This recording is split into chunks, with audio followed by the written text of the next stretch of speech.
Okay guys, what we're going to start doing now is actually looking at the practical applications of sinusoidal functions. And one of the best things that it helps us to do is help us to describe circular motion, to relate that as the height of something circular over time. It's a very common application of it. And so one thing we're going to look at, because it's state fair times, we're going to look at a Ferris wheel example. So if you look at this problem here, it says you're standing in line to ride the Texas State Ferris wheel at the State Fair of Texas. As you're waiting, you notice that while riding, a person's distance varies from the ground sinusoidally with time. So we know this is going to be a sinusoidal function. All right, so we read the official's guide to the State Fair of Texas, and it tells me the diameter of the Texas star is 212 feet. And then we notice that it takes 82 seconds for that Ferris wheel to make one revolution. And then as I approach that loading dock, it says that passengers are loading 8 feet from the ground. And then when it's finally our time to load,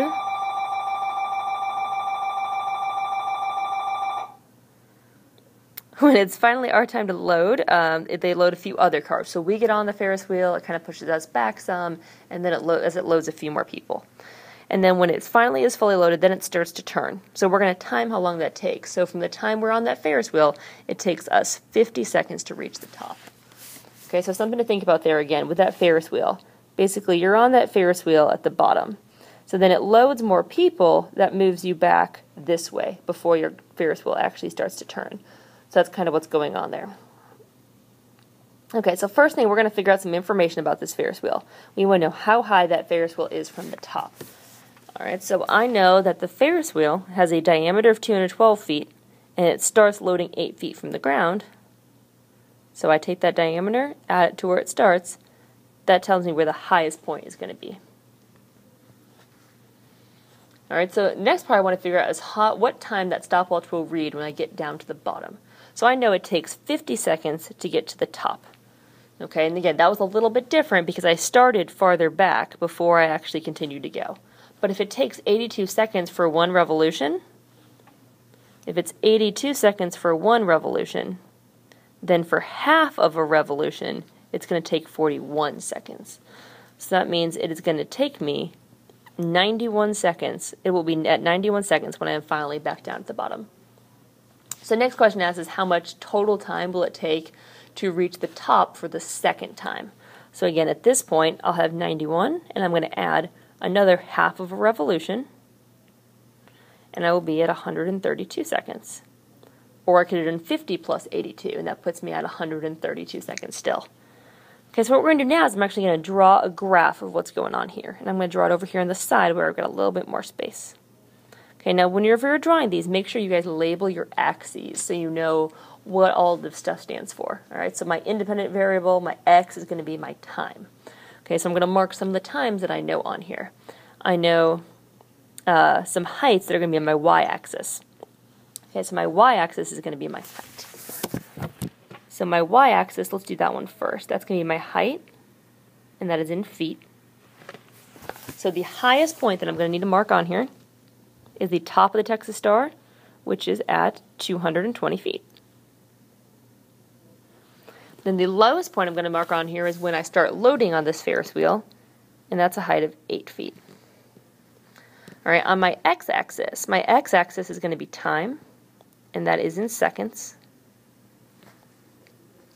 So what I'm going to do here is I'm going to mark those points that I figured out in my question.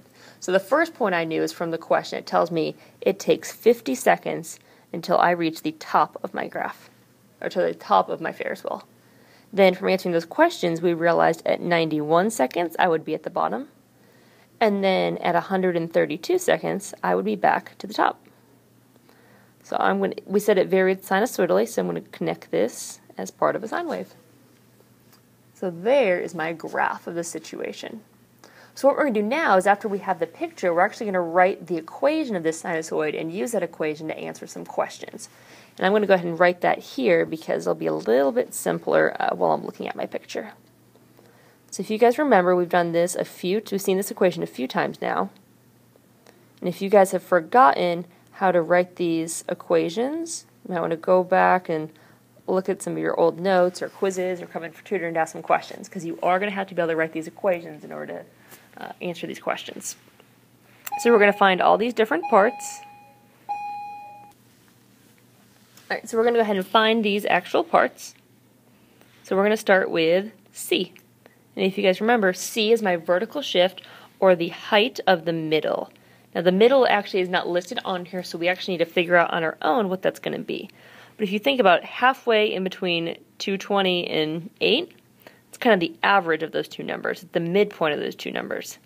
So I just add them together and divide by 2. So 228 over 2 is going to give me 114. So that middle here is at 114, so that is my C. Okay, now I'm going to find my A. And my A, if you guys remember, A is going to be the amplitude. So it's the height from the middle to the top. Or if you wanted to, it could also be the height from the middle to the bottom. Both those numbers should be the same. So it's either going to be 114 minus 8, or it's going to be 220 minus 114. But either way, that number is going to be 106, and that is my amplitude.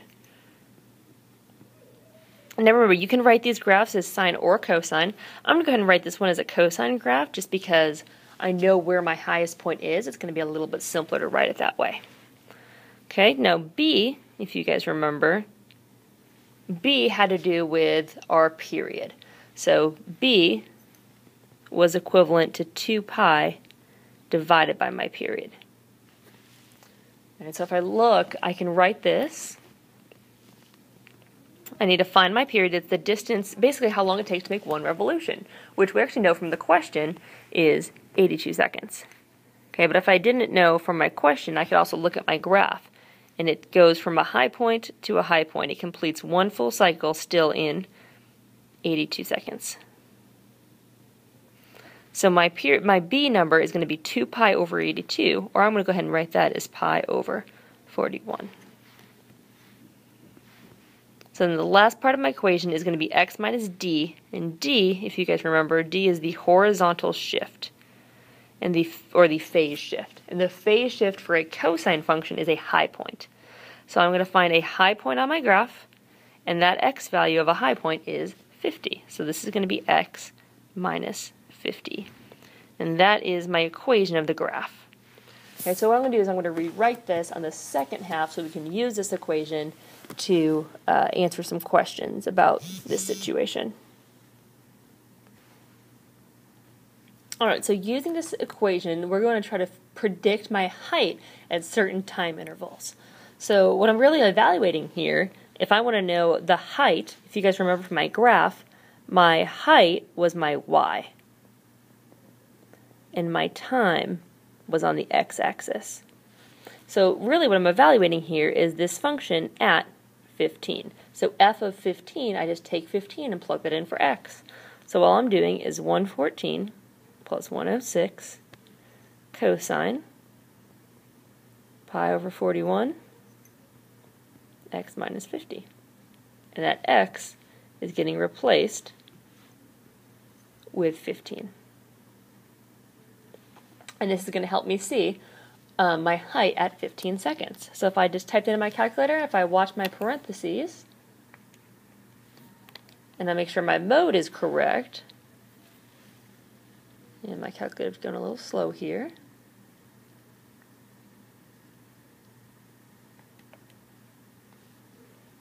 When my x is 15, that's going to give me a height of about 19 feet.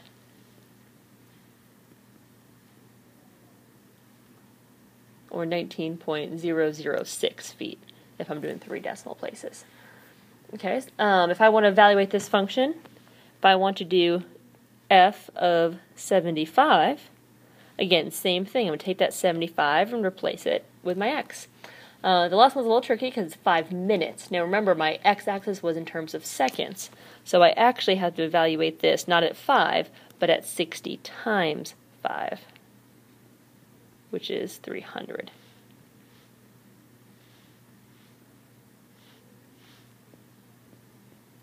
And I'm going to show you guys one other way to get this besides just typing this whole thing in. And we're going to look at our calculator for this. So what I'm going to do is I'm going to go ahead and go to y equals, and I'm going to type in that whole equation. 114 plus 106 cosine pi over 41 times x minus 50. Remember, I did not close my parentheses right there after that pi over 41 because I'm taking the cosine of the entire thing. So I'm going to check my mode, make sure I'm in radians, and I am. And what I want to do first is I want to get a good window. So I want a window that matches that original graph. So my x-min is the smallest time. I'm never going to have a negative time, so my x-min is going to be 0. My x-max is how many seconds I want to look at. So if it takes 82 seconds for 1 revolution, let's look at 3 revolutions. So let's do 82 times 3.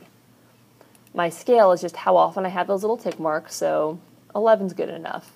Well, let's go ahead and make it 10 so it's a little clearer.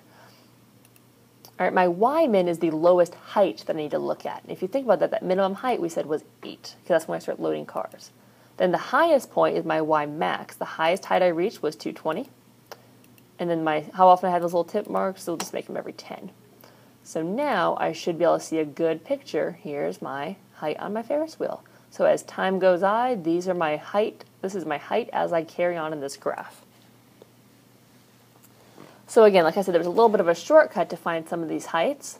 If I do t equals 15, that's an x value. So if I do second calc, where it says value there, it tells me x equals. And I can type in what x equals. At x equals 15, I get 19.006 seconds. Or sorry, 0.006 feet. So at 15 seconds, that's my height. All right, let's do at the value of 75. I'm at 78. Okay, let's do a value of 3 minutes, which is 5 times 60. All right, and it tells me I have an error.